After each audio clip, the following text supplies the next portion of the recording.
I've lived with a mental illness for over 10 years. I struggled with self-doubt, self-esteem issues, depression and bullying, through my tweens, teens, and all of my 20s. And so the reason why I want to talk about this is because I think it's very important that people know that there's hope and help available.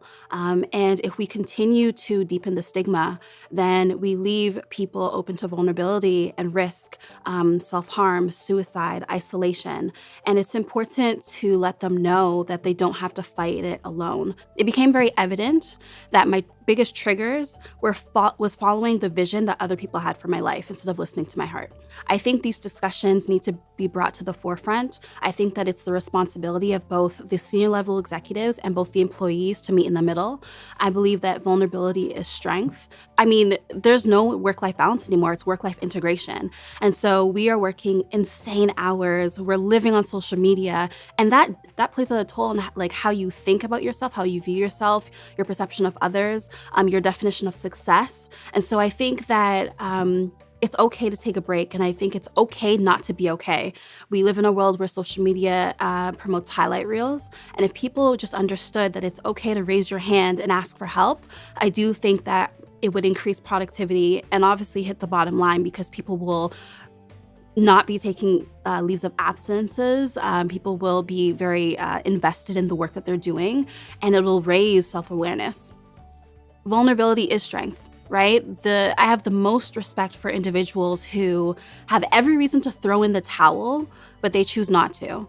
So if someone asks you, how are you? Don't just throw them the F word. Don't just say, I'm fine. Really tell them how you're doing. Be honest, be upfront, because people cannot read your mind, right? They really, truly need to know if something's wrong in order to provide a solution or to strategize with you on how to move forward. So here's my advice for anyone dealing with mental illness, which includes employees, managers, C-level executives, and founders. Number one, seek medical attention.